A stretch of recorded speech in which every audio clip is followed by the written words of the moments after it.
Good morning, and good morning. It is Wednesday. I tell you, it's the 26th of June. We are almost out of this month. Half of the year is about over.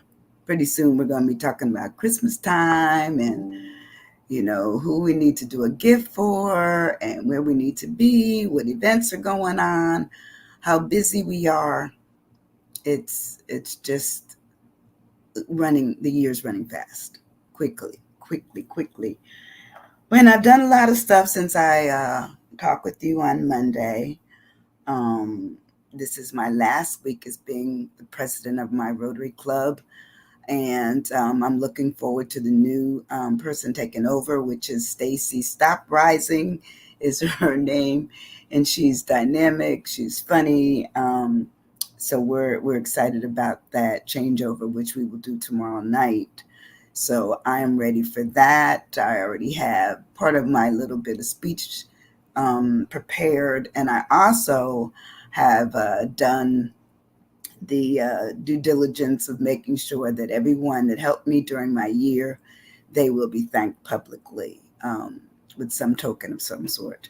So I'm looking forward to that, and then just maybe resting a couple of days before I take on some other stuff that I have on my future agenda. Um, so I'm going to start off with talking about what our subject is for today, which is debate. There's a big debate coming on TV tomorrow night, and all the stations are ramped up for it, and they're looking at it being, you know, like a real special opportunity to hear what's on the agenda for each of these gentlemen. And personally, I must tell you this: I don't care how you vote. I just want you to vote. I want you to have a voice. I just remember my parents telling me as they were young adults that they didn't have a choice. They could not vote.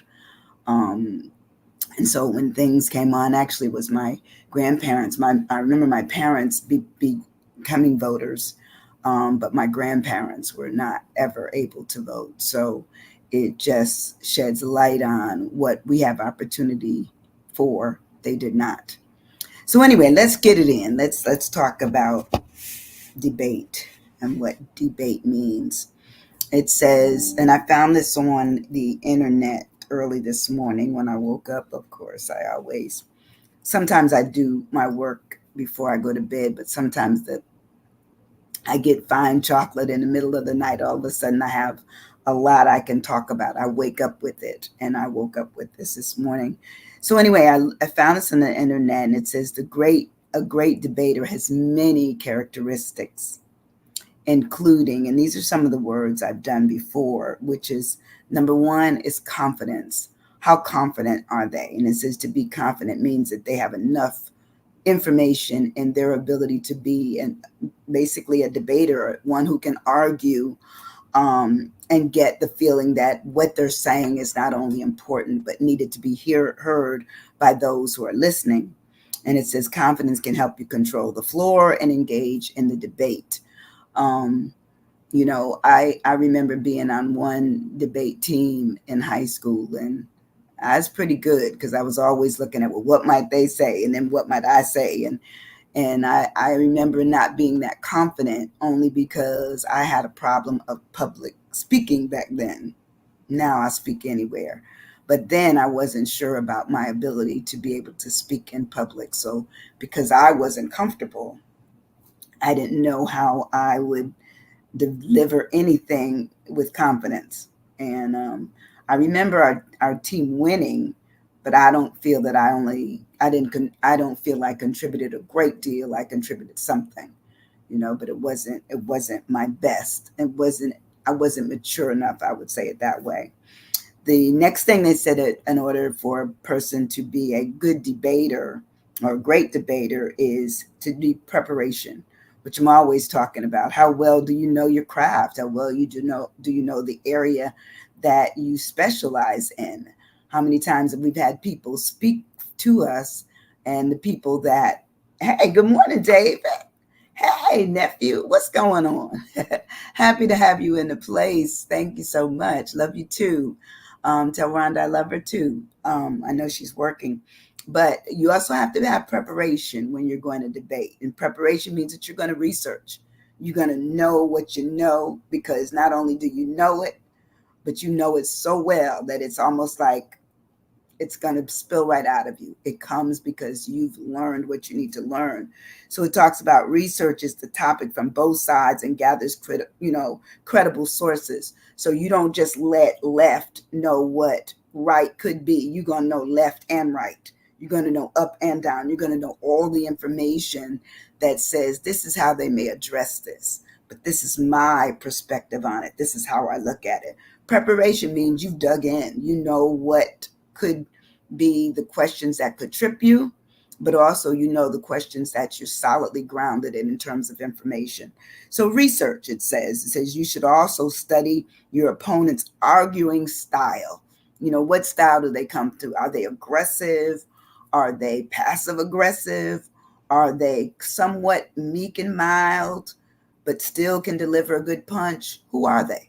Who's on that? Who's over there on the other side of me, giving responses to whatever I say? And how good am I in giving a quick retort, having a defense, having a way to come back? That means you studied them, and then you know yourself. That's how it is. And it says you look at your style, their strengths, and their weaknesses. Ha ha. I didn't even get to the weaknesses yet, because sometimes we know strengths because they're apparent. The weaknesses may be the things they can't talk about. They can't talk about it because they don't know it, or they haven't experienced it, or they haven't researched it. They don't know enough about it. So therefore, that would be their weak side. So those are the things that you hit them on. Well, let's look at it this way. What have you considered? That gives them something. The next thing it says, so it's confidence, preparation, organization. Present your arguments so that they are logical and coherent. You don't want the information to be so jumbled up, so tangled that they cannot untangle it or take it to a place where they understand it enough and be able to present. Good morning, Miss Rosie. Haven't forgotten you. How are you? Glad to have you in the place this morning. Happy belated birthday. Love you. So it says you must present your arguments if you're looking at being organized, but it must be logical. It must be coherent. It must be that you presented it so that the opposition cannot necessarily just judge it, but be able to understand it in order for them to come back with something to say. Now, I'm big on this. Speaking skills, that's your next area. It talks about speaking skills. Speak well. Speak being confident. Make eye contact. Look at people. Let them know. Let them know. Yeah, I'm looking right at you. I have something to say, but I want you to hear it. But I also want you to see it, to somewhat feel that, I got this, or that I'm understanding, or I'm suspicious of who you are. That's all in the presentation. So it talks about modulating your tone. So you don't want a monotone. You don't want to be, and they were saying that it was in the area. No, just the opposite. You want to say, and as I was saying, that's totally different. That's totally different. Good morning, Erica.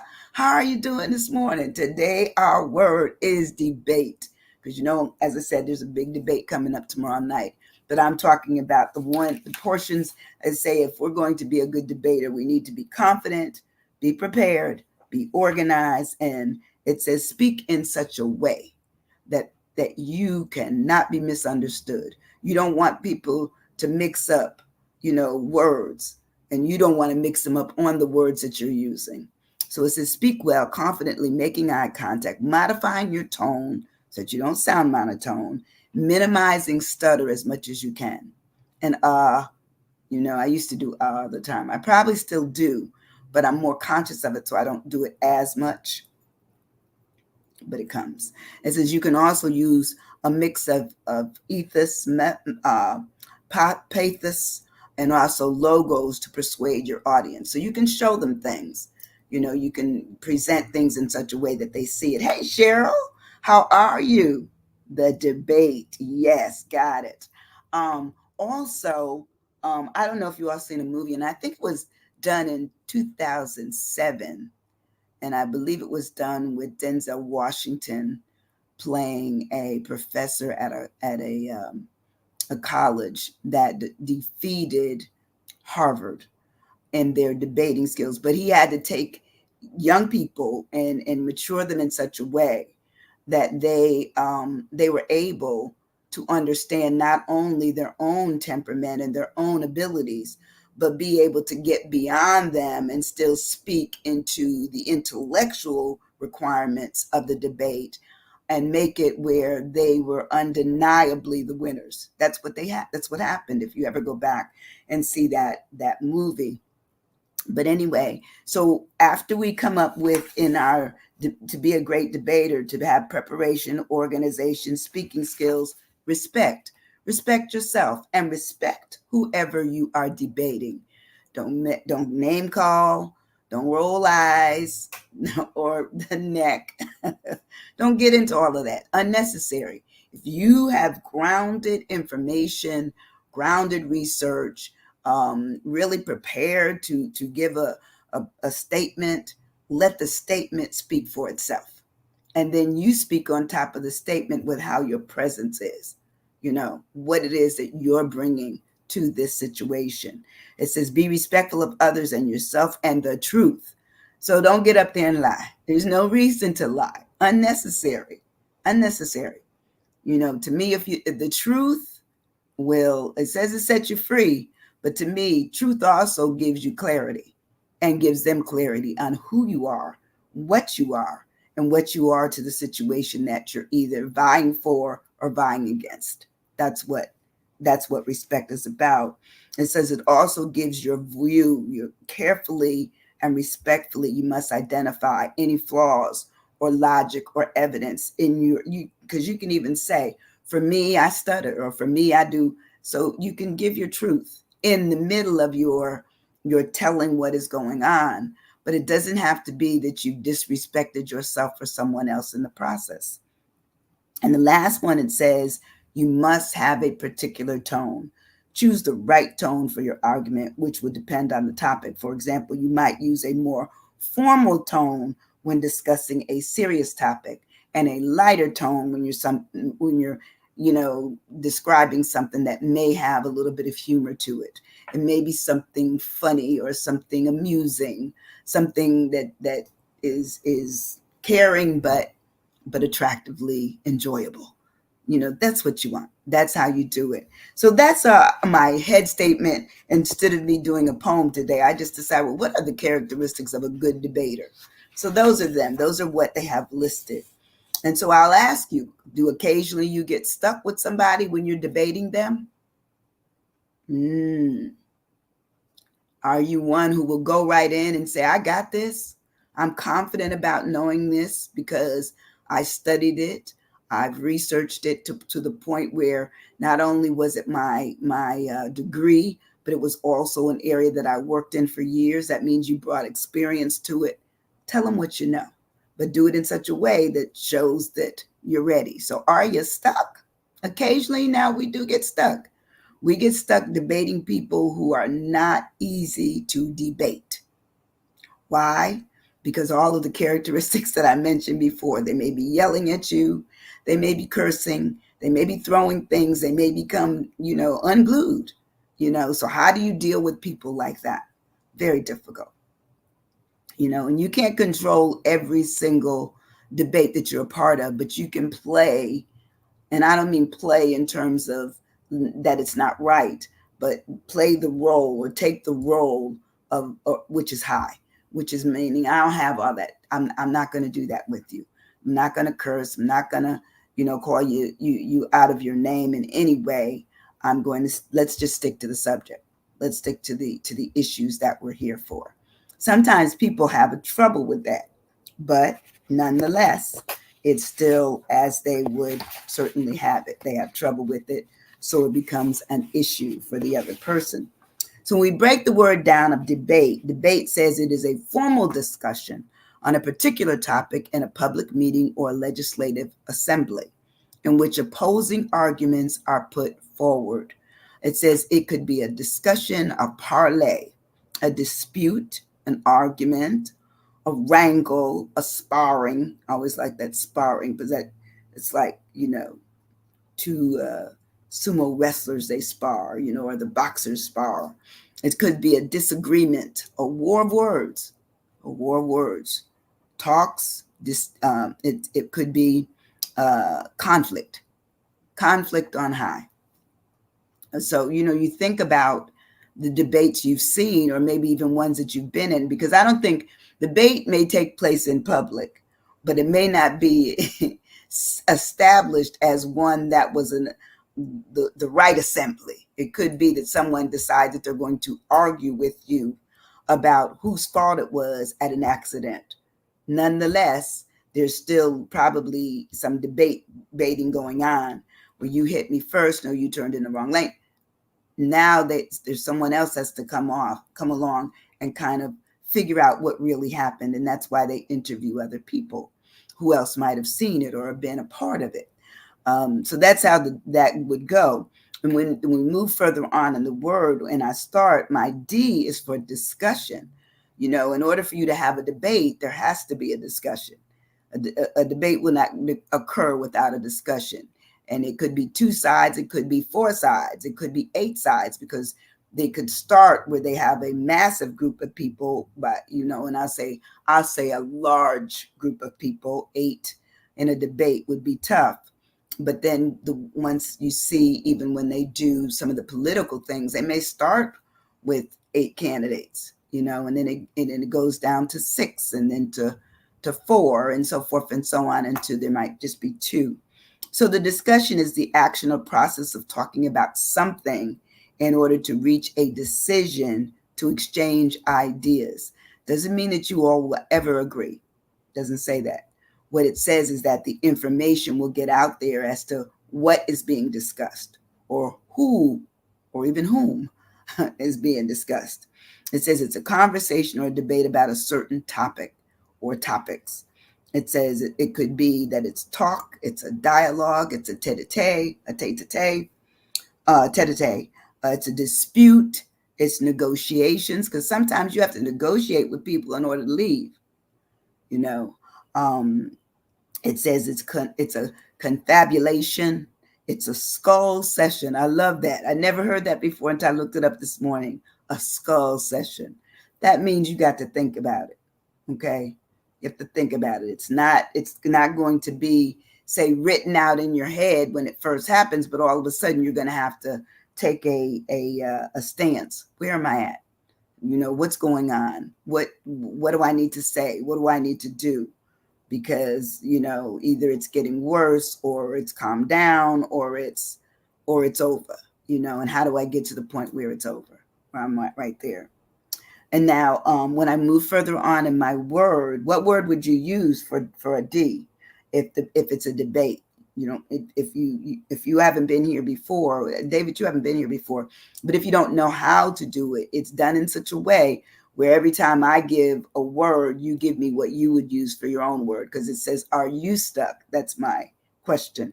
So that this is a way to not only expand your vocabulary, but expand your understanding of the significance of words for you as it's relating to what word we've chosen as the lead word. So we move on in our word of debate. I always love this word. It's one of my favorite words, elucidate. And elucidate is as to explain, to make plain, to make it clear, to make it, understandable. When we're talking with people, we must be understandable. We must get our information out there. How do we do that? That means we must be clear in what we're saying. And it says elucidate means that we're able to explain it, to demonstrate it, to illuminate it, to simplify it, make it clear, to interpret, like there might be a word or two that other people don't know. How do you give that information to them? It says we expound on it, we analyze, we demystify. I love that word. We would demystify it, meaning take all the things out of it that may throw a wrench in people's understanding. Take it out. explain it to it, break it down, make it simple. It says, clear it up and decipher.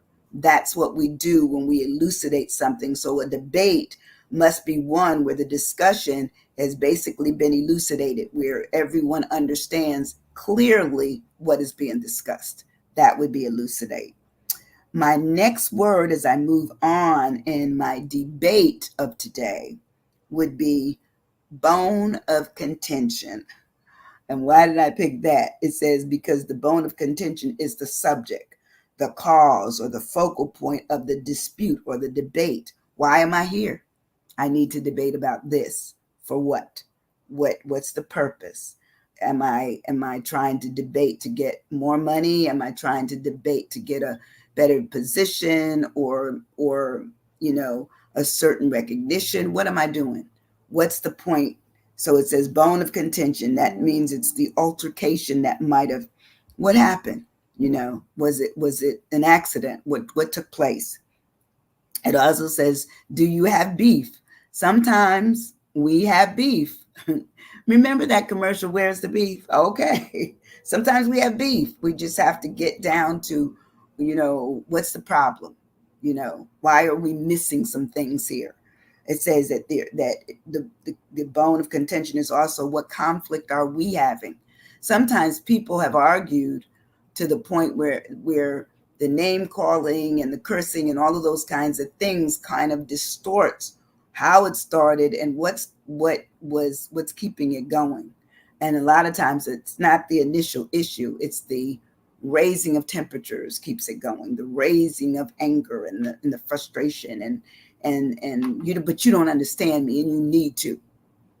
Sometimes no matter how much you explain to some bodies, not just one person, they may not understand. And sometimes they don't want to. They don't want to. So the bone of contention talks about what is the issue at hand? What happened? What's the grounds for the warring? Because people war. They do. And a debate is generally going to be the war to find who's most fit, who's most deserving.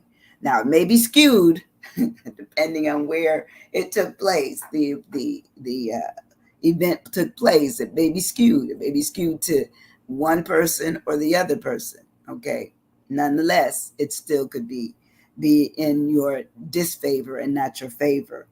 So, and then the bone of contention also talks about what is the real problem.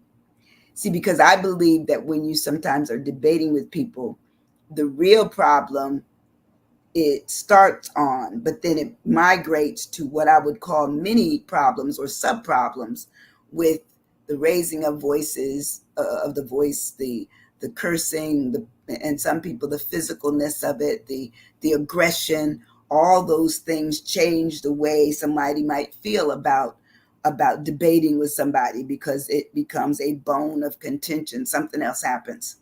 And so the tension changes.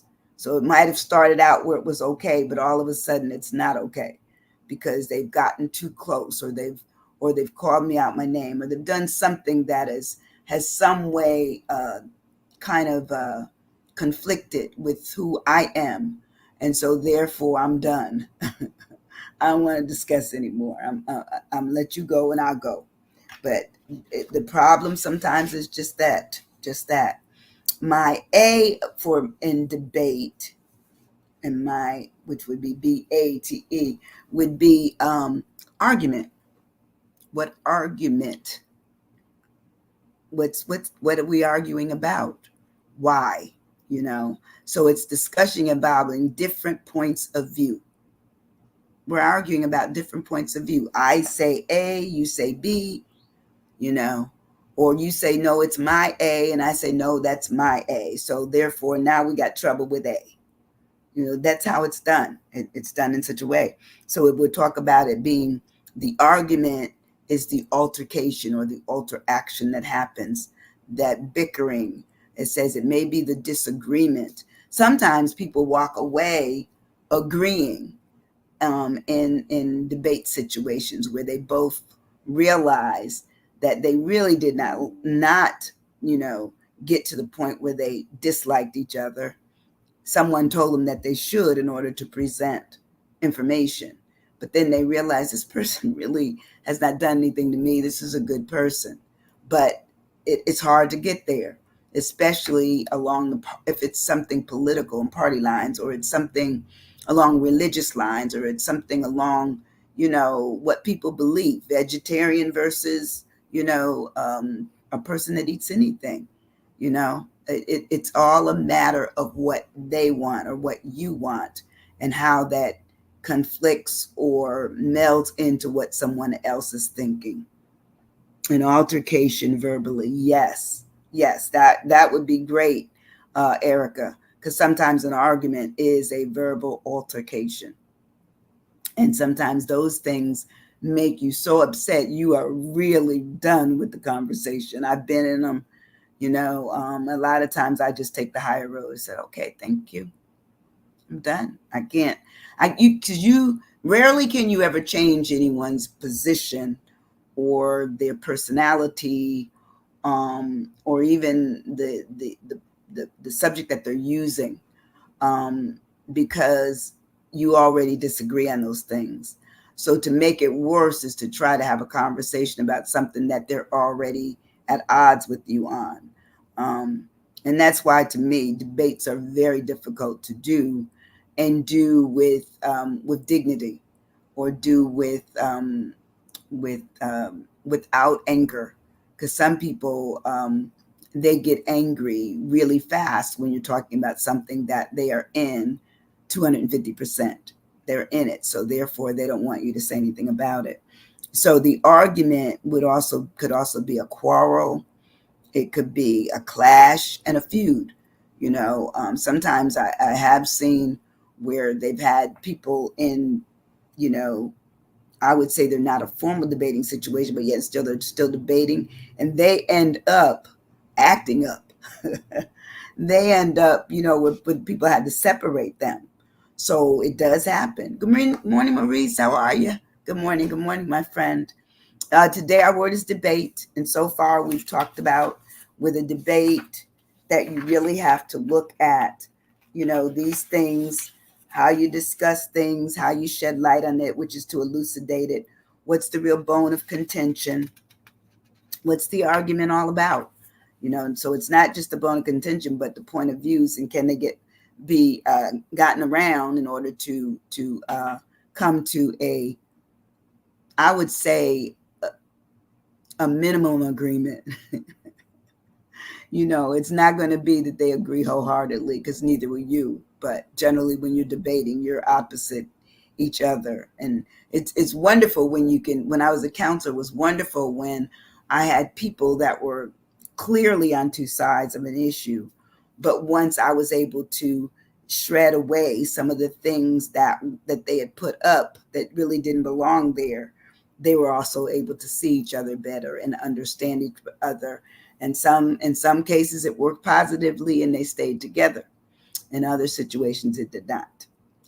So it's a matter of how people address the person that they may be debating with, and whether or not they can take all the personal issues out of it. Good morning, Rhonda.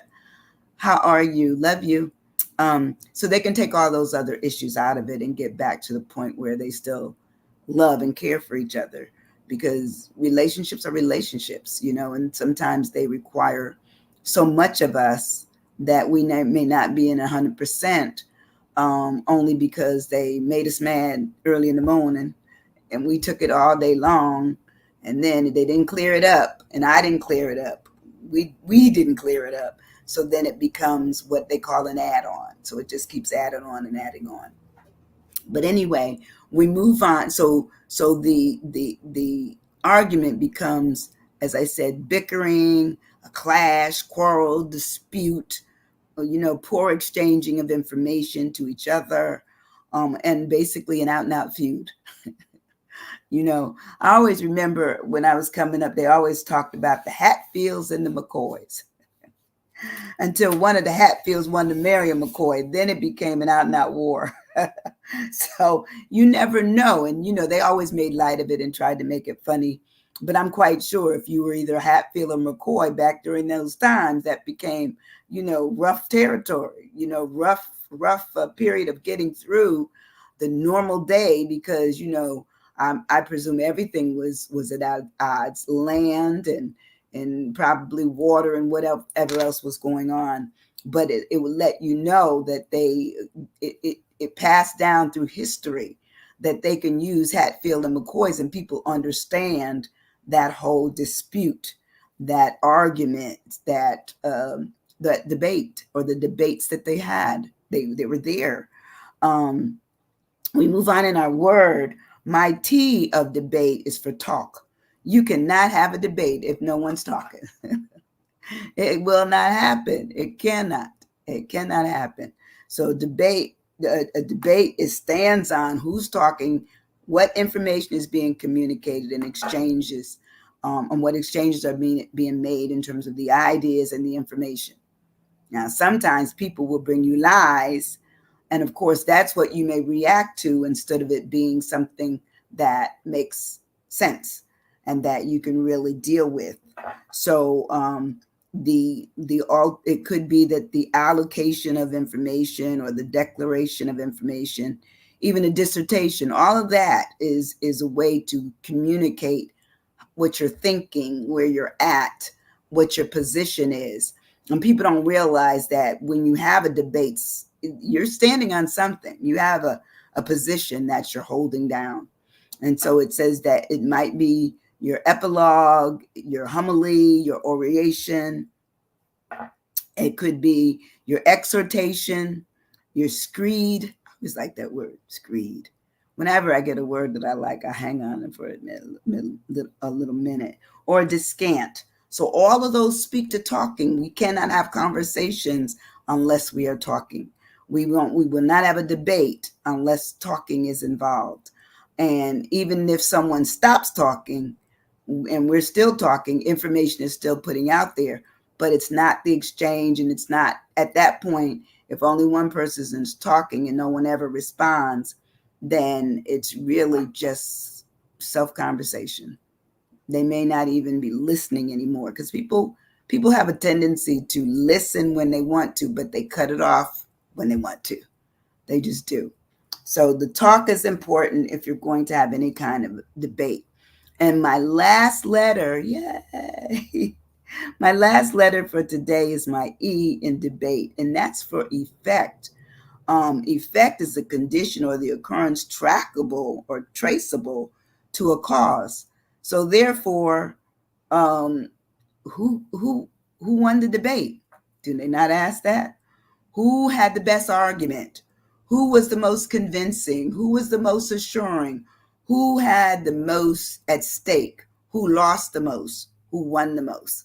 Those are all effects of what a debate does, effectively or ineffectively. It happens. So the effect is the condition, and that basically it can be traced. And someone is always marking down, well, 1 for her, 2 for him. That's what they do. Evidence. Oh, that's good. What's the evidence? Okay, what was written down? What did they pick up as being evidence? Yes. The effect is also the outcome. It's the result of what happened. It's consequences. How many people have probably lost elections? Like I can remember like presidencies in high school, running for president or something of that nature. How'd they lose? How'd they win? And sometimes it's as simple as they, great communication skills that caught them. Okay. It could be the recommendations that they made for the cafeteria lunches. Whatever it was, they put it out there. So the effect is the aftermath of what went on once the debate was over. How is it? What are the implications going forward? How much did each win and lose? Was there money involved? Are we going to give money towards this person or that person if it's, of a political nature or whatever else it could have been? It talks about what are the developments that happened. Sometimes you can even watch the development in a debate, and especially when they have all the pundits after they have a big debate on television. They bring in all these pundits, and all of a sudden everybody knows just as much as the persons that were giving and were a part of the debate. You never know. But anyway, they bring them on for the purpose of trying to, what I would say, lay out the playing field of who was on first, who was on second, who lost the game. That's what they do. So it also talks about the conclusions. Was there any? You can ask yourself, were there any conclusions? It talks about ramifications. Sometimes people can say things in a debate that are so egregious that people will sign them off of voting for them just because of what they said, you know. And sometimes they believe it, and sometimes they were trying to lean towards this group and they missed a whole other section of people who were that they didn't know were in their corner. The effect is also the fallout of what happened, you know. And then lastly, it says it's the denouncement, or it's the front part of something. It is the final part of something. What happened after? What happened at the end? What happened after that debate was over? Where did it go? Who won? Who lost? Who would I support? Who would I never support? That's what we get from a debate. I just thought this was a great topic to talk about today because we have some things going on in our country, and the evidence isn't necessarily in what the way in which other people look at it. We have to take a personal look at what it is that we want. And as I said when I started, even for this debate or the election, I don't care who you vote for. Vote. That's all I want. Just everybody vote. I'm going to take my opportunity and vote. I'm encouraging young people to vote. And once again, we don't care. We just want to know that the voices that need to be heard and counted have been, basically acknowledged and made a part of the total collective of what comes next. All right. Listen, I hope you have a wonderful, wonderful Wednesday, hump day. And I'm going to do the same. I have a couple of things. I have a program to go to this morning. I'm going to do that shortly. And then I think I can rest tonight. Thank the Lord. And then tomorrow morning, I'm going to get up and exercise and then do my transferring of power. I will be powerless tomorrow night as we do a change of command. And I change from being president to being past president. And I'm looking forward to it. It's a lot of work involved, but I'm blessed to have been given that opportunity to do it.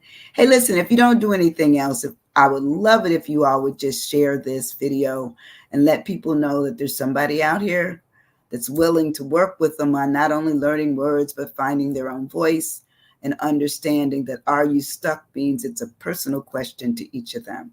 Have a wonderful, wonderful day, and I will see you soon. Thank you. See you Friday. Bye-bye. Have a good day.